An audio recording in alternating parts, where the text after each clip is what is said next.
Back now with Michelle Graff and Jesse Marceau of Care Patrol. I want to ask you about some of the different types of facilities and the levels of service that are offered. How about assisted living facility? What's incorporated there? What do you get for that? Yeah, there's all different kinds of levels of care. Assisted living is going to be honestly kind of a wide range.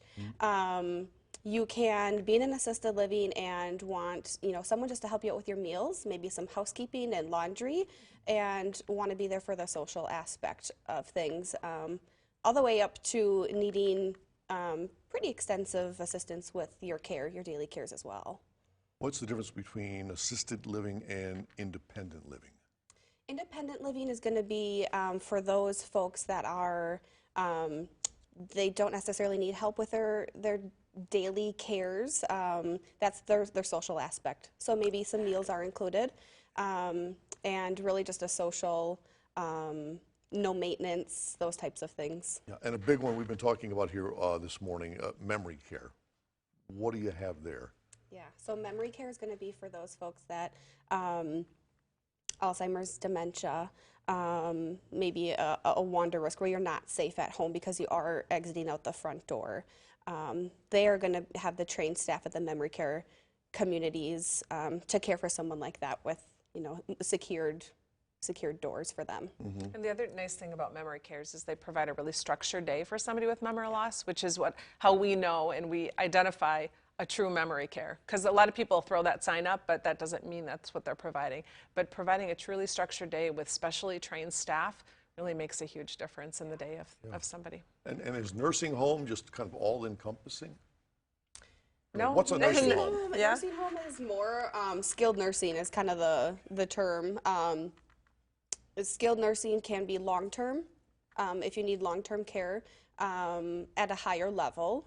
They also have rehabilitation, so that physical therapy, occupational therapy, speech for a short-term amount of time because of some event, and then either you go home or use Care Patrol to help you assist with next steps. Yeah, and the one step you don't want to talk about, but we have to, end-of-life care. Yep. What happens there?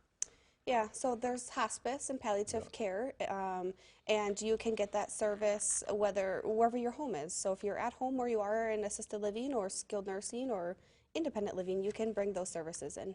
And then are there different levels of service within each of those services when it comes to food, amenities, transportation, medication, or does everybody get the same thing? Nope, it's pretty individualized. So the assisted livings are going to do a care discovery. We do a care discovery based off their needs. The assisted living will do more of an assessment. And as we're looking at the video here of some of the activities, what activities are offered for people who go into some of these facilities? Yeah, all sorts of different activities. It depends on the type of assisted living as well. Or, memory care is going to be more structured for people with, dementia or cognitive impairment. And the assisted livings are going to be geared a little bit different, but lots of bingo, painting. They do a really good job of trying to personalize it to the residents there. So they'll ask. So if a new resident moves in, they sit down with them and ask them questions about their interests and the things they enjoy so that they can provide an activity that's suitable to that individual. Okay, I know one of the commercials that we run here on Channel 5, they're banging beach balls around inside the facility. Sounds fun. Good time. We're back to wrap up right after this. Please stay right there.